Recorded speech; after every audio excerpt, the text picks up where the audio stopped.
back to the Envisiontech podcast. As always, I'm your host, Paul Gagan, and this week we're going to be picking up where we left off last week with our special guest, Trevor Boland.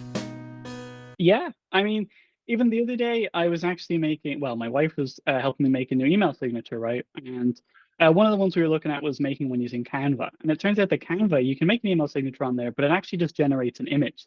And even making decisions like that, like not using that Canva signature and using Yeah. something else. Because if I'm using a screen reader, yeah, you can probably add alt text to that image, but I then can't click, the link to your website or your phone number link, or I can't do whatever it is with that email signature that I want to do. Whereas if you just get one that generates text or HTML instead, then I can interact with it just fine. Even making little decisions like that. That doesn't cost you any really extra time or money, and it can still look really nice. So there's honestly no reason not to do little things like that where it's going to improve it for everybody. Because even you, Trevor, like you probably wouldn't be able to click the links in that image. So like Yeah. why bother doing that? Yeah. Because and that's a good point, because tools like Canva, they're really popular. Yeah. So, and I think as a result, then we can associate popularity with accessibility. So I mean, that's a whole new thing of just encouraging people to try to be a bit critical of what to use. And I suppose when I'm talking about that, I would really encourage say lecturers or teachers to really be critical, because there's so many free tools out there that are amazing and fantastic. And there's one organization tool that's really popular with students. And unfortunately, I can't advocate it because it's not accessible. So I try to be really rigid about making sure that if I do advocate a tool, that I know it's accessible to my blind and low vision students. Because, and one of the reasons why that is because of the Web Accessibility Directive that came in during COVID, that luckily is getting us to think and act more about accessibility in our different contexts. That we really need to be thinking about the tools that we purchase, that we use, that these are tools that are inclusive to all different types of people, of all different types of abilities. And that if these tools aren't accessible, we actually almost need to be putting pressure on the companies to become accessible.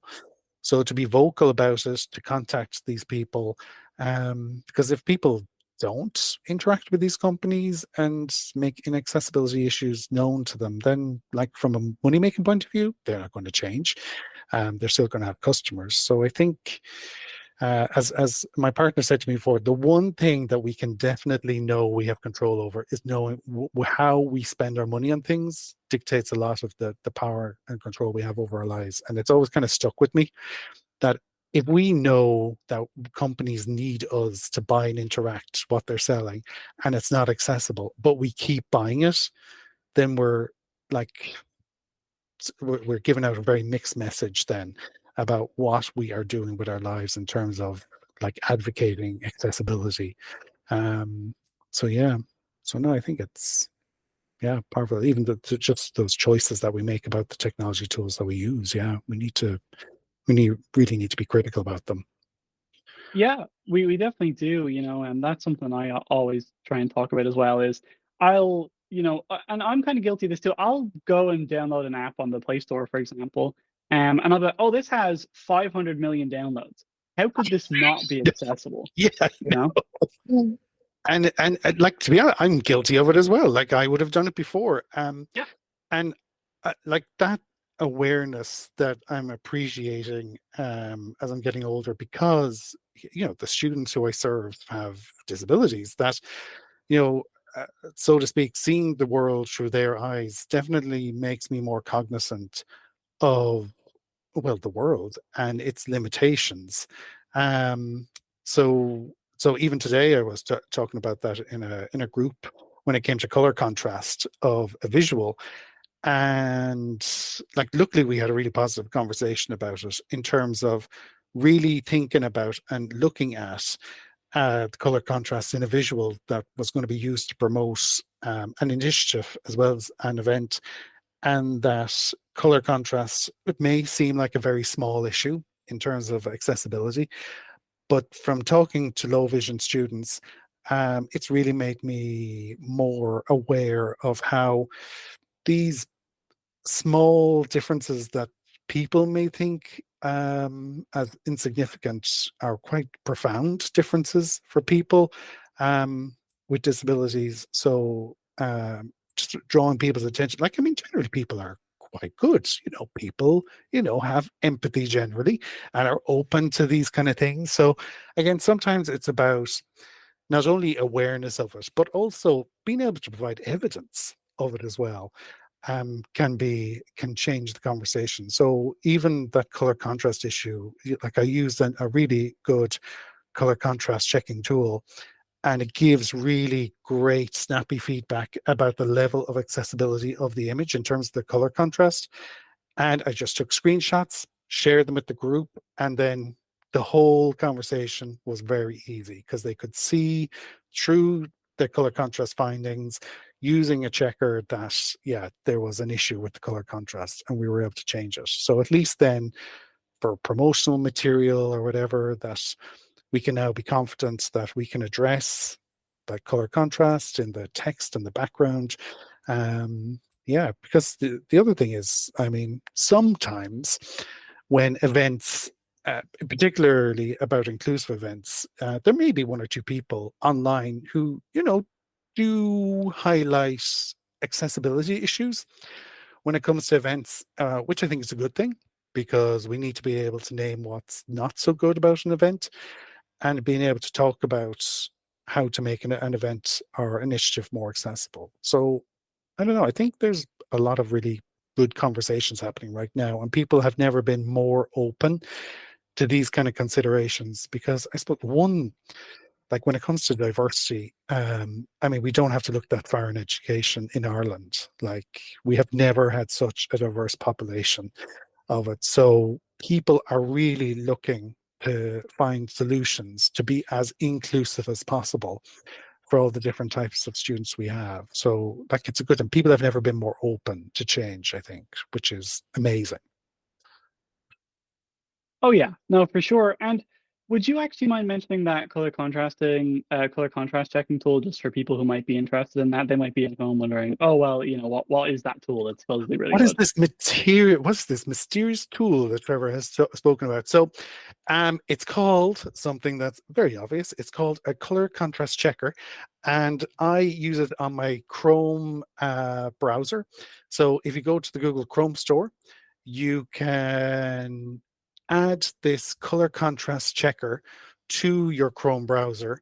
And when you add it to your Chrome browser, a little icon appears in the kind of top part of your browser, and it's like a little icon. So it's a yellow square with a capital A and a lowercase a in black.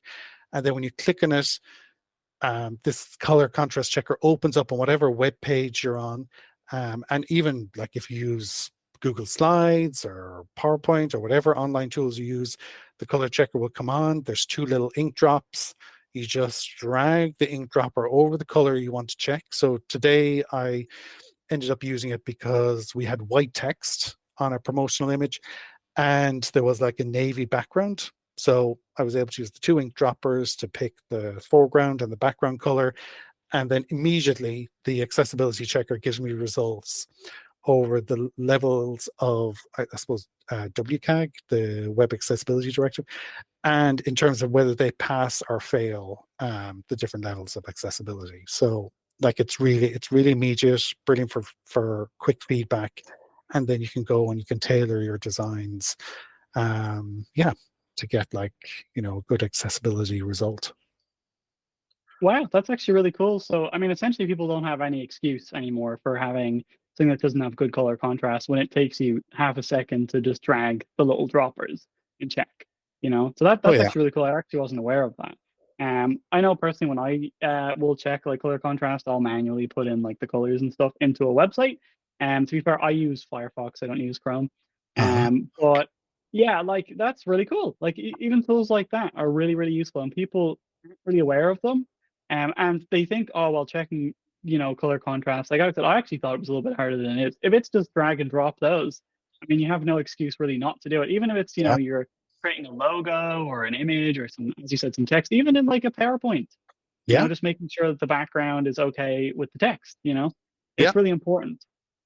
And I think one of the things that actually I might ask you to explain a little bit, Trevor, because I feel like you probably know more about this than me, Uh-oh. um, is UDL. And that's a thing that people might hear about a lot. And you kind of mentioned it there at the start. It's one of those things that people might hear, but they might really not understand what UDL stands for.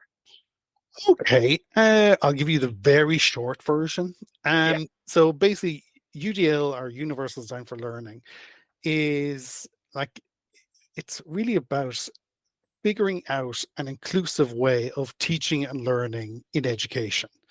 So UDL, in a very short way, is about figuring out how to make your content or your teaching more accessible to different types of students. When we think about, say, engagement, how students can engage in class or an activity in different ways that maximizes their way of getting the most learned from how an activity or something is structured and presented to students. And then another kind of dimension to UDL is how the content needs to be created. So, for example, if content is accessible, we are able then to basically make more students, I suppose, interact with that content that we deliver. So whether that's, for example, if it's video. So if we're making a video, are we providing closed captions for the video? And if so, that helps people who are maybe deaf or hard of hearing, because then they have closed captions to look at. If your Word documents are properly formatted and accessible, then that maximizes their potential. If your PowerPoints are fully accessible, that's great. And there's alt text on your images, that's great. So it's really about making sure that how you represent information is as accessible as possible. So again, you're maximizing how you're presenting information to students. And then the kind of the final, what's called guideline of UDL, is called multiple means of action and expression. So again, that's about making sure that this knowledge that we're accessing in students, that we are giving options around how students express their knowledge on a certain topic or matter. So it could be about getting students to write an essay, which is one of the common ones, present a PowerPoint on what they've learned, so they have to get up and speak. That's another common one. Making a video about what they've learned. That can be sort of popular, but it's growing in popularity. And then there may be other parts, like people demonstrating, I suppose, like, say, for example, the arts. There might be a physical piece where they go and perform, and that's their way of expressing their knowledge about something.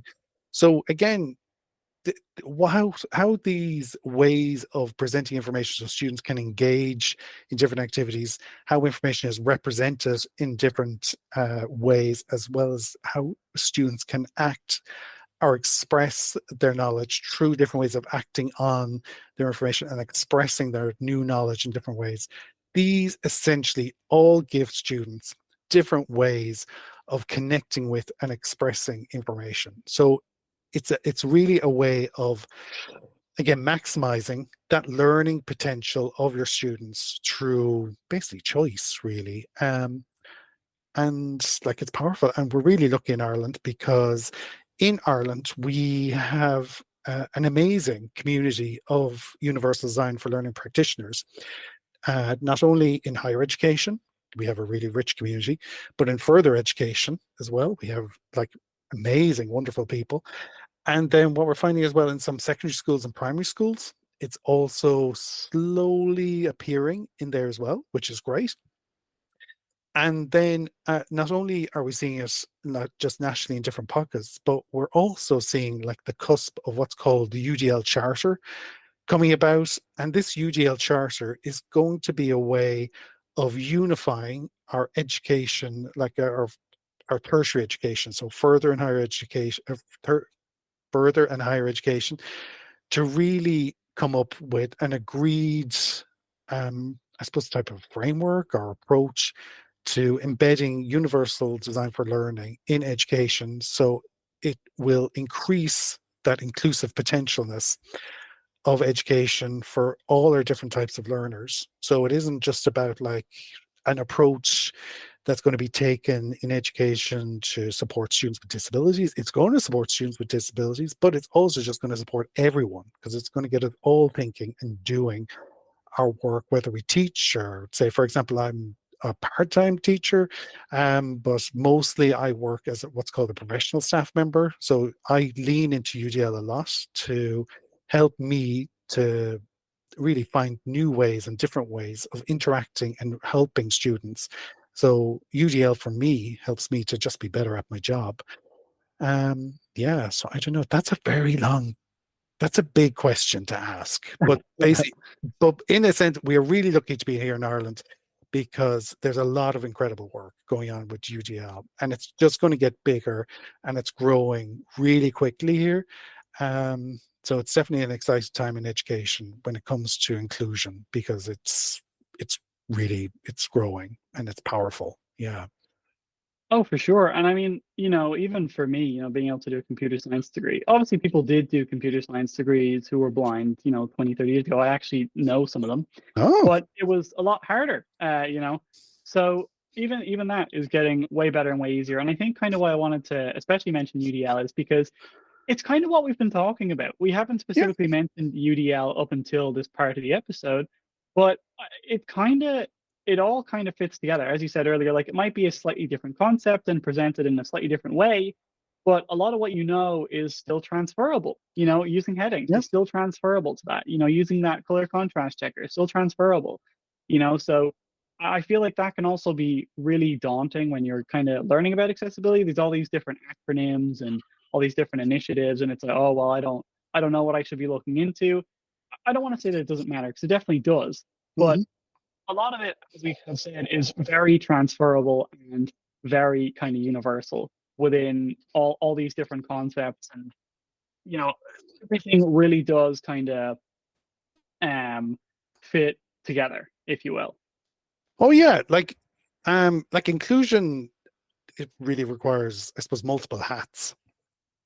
So, and accessibility is one of those hats to wear when it comes to inclusion.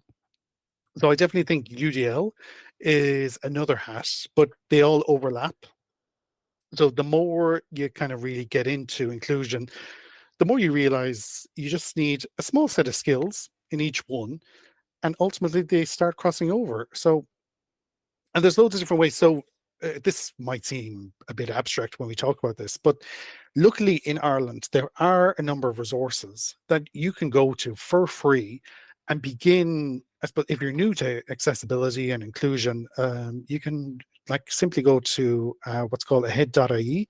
So that NGO I mentioned at the beginning, where I was very fortunate to work with, and I got loads of insights into UDL and further in higher education, as well as many insights into what accessibility is. And we were very fortunate to be able to create a resource called ARC, A-R-K. So if you go to ahead.ie/ARC, you'll find there's a number of free courses there that in about an hour and a half each go through things like an introduction into accessibility. Say if you're a manager and you work in education, you get a sense of what it's like to have like a whole institution approach and what that looks like potentially in your context, as well as how to go about thinking about a web accessibility statement for whatever artifact you do. And then even other things like a short course on universal design for learning. So if you're brand new to it, just go to arc.ie/ or ahead.ie/arc, and you can find a course there that's about an hour and a half long about an introduction to UDL.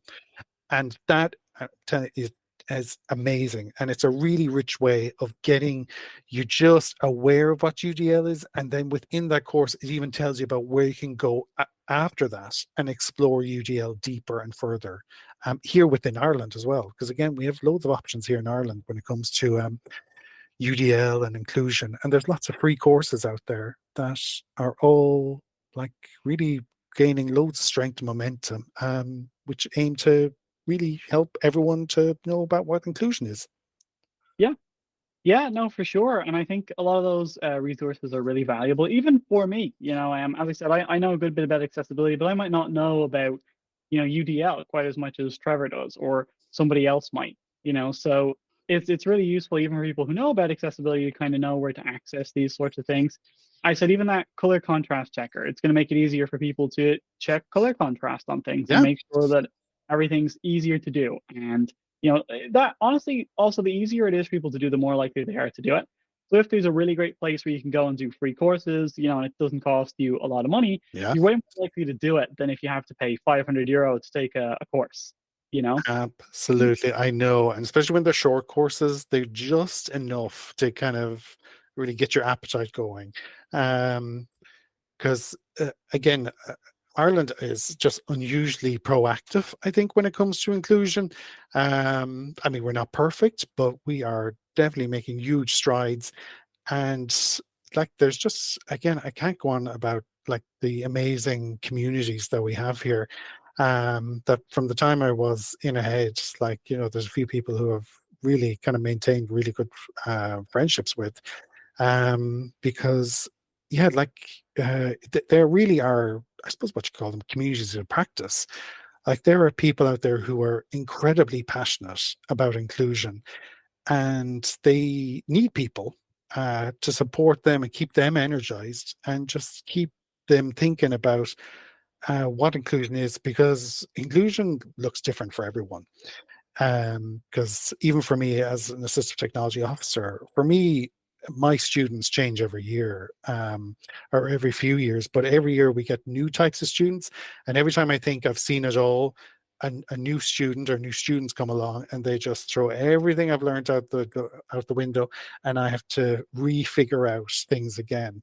Because as technologies change, or students are changing, how education institutions change as well, that yeah, just constant change is becoming the norm. So like, we need to be able to connect with people and figure things out together and more effectively, and I think just Ireland is just unusually good at that. Yeah, I think I think we're a bit of a weird country. I don't know how to explain it to people, but we're pretty small in terms of our population and stuff. But for whatever reason, we have a way bigger presence than we probably should, like in the world. Even with the companies that come here, and the things that we're kind of known for. For whatever reason, we're a bit of a weird country, and when it comes to things like that. But yeah, we really do. I feel like, well, we really are doing better than, I don't want to say every other country, because I'm sure there are some that are doing better. But a lot of other countries, especially, and a lot of those countries are also way bigger than us and probably have a lot more resources to be, kind of throwing around at things like this. But I feel like Ireland actually has been doing quite well. And even speaking of that, I suppose the accessibility directive is like another very big thing that's Mhm. kind of been happening. I don't want to say happening recently, but you know what I mean. Which, I mean, correct me if I'm wrong. I've actually tried not to read into it too much since I wanted to have you on here. Um, but I mean, the accessibility directive is, it's a law, right? But I believe, doesn't it only apply to kind of public institutions at the minute? Yeah, it Yeah. does. I think it's really positive. Yeah. And I think it's great. And I think it was a long time coming. And it's fantastic that it's here, because it is definitely getting universities thinking and talking about digital inclusion, uh, certainly about accessibility. And we're Mhm. definitely seeing like changes where universities are now doing initiatives on Global Accessibility Day, so GAD. Um, and that happens in May, and it's a great time for institutions to create like events in their institutions, about accessibility. And that's really taken off, especially in the past 3 to 4 years, I would say. And certainly that Mhm. web accessibility directive is promoting a lot of chat and discussion about accessibility, all the way from accessibility newbies. So if you're new to accessibility, what are basic things that you need to think about in terms of it, to all the way from, very kind of high-end accessibility kind of questions about how do we make, say, our complex websites accessible in a digital way, how we make our like LMSs accessible. So, in our universities, we have things like Moodle or Blackboard, or Brightspace. So these places online where lecturers host notes and PowerPoints and videos, like we want to make sure these LMSs, our learning management systems, are accessible to students as well. So basically, it's really like looking at that whole, what some people call a digital ecosystem, like all these online digital tools that students have available. So like that includes Google, our Microsoft tools, the online services students might use to, register with a university, um, as well as, I don't know, like those LMSs. Like there is a large, complex network of IT systems that need to be made accessible throughout higher education. And again, luckily, Ireland is great because all the universities are talking about this, they're acting on it. That we're all trying to figure it out together, because ultimately we want to do good and we want to make our education experiences as inclusive as possible. And where I suppose where I kind of touch off a lot of the web accessibility stuff is just introduction workshops to staff, where I kind of try to break down a simple, manageable, bite-sized version of accessibility, so that in an hour and a half, the staff can just get a taster of what accessibility is and just a number of takeaways that they can bring to whatever context they're in. So mostly I kind of deal with Word and PowerPoint, because they're pretty universal tools that everyone, no matter what your role is, that you use, and that we explore these tools looking at accessibility, with the aim that that knowledge is transferable then to other tools that they use. Yeah. Yeah, I think that sort of stuff is really great. And even in the US, I think it's in the US, we've seen some of the things. I think it's called ADA. Oh, Um, okay. I don't think it's the exact same thing, but yeah, I mean, it'd be great to see more of these things kind of applied to even like the private industry as well, which would be really great. Even Yeah. as I've mentioned before, I started my own business last year, and I've been on different websites, from like even government websites, even Revenue, which is our kind of tax website here, Okay. and Okay. it's really inaccessible, which Okay. is a big problem because if you don't do your taxes, you get in trouble. But they Okay. don't they don't let you do your taxes because the website's not accessible. So yeah, and I've came across many problems like that. So honestly, it's really great kind of having these initiatives, whether it be a day where we kind of talk more about accessibility or different workshops or whatever it might be. Kind of promoting things like the accessibility directive to kind of get the word out there and kind of make it more mainstream to have things be inclusive or be accessible. Yet again, that is it for this part of the podcast. If you want to hear part 3 of this little mini series with Trevor Boland, make sure that you come back next week where I'll be introducing Trevor to Braille and seeing if he can read it with his eyes. Thank you for listening. This has been the Envisiontech podcast. As always, I'm your host, Paul Gagan, and I can't wait to have you all back next week.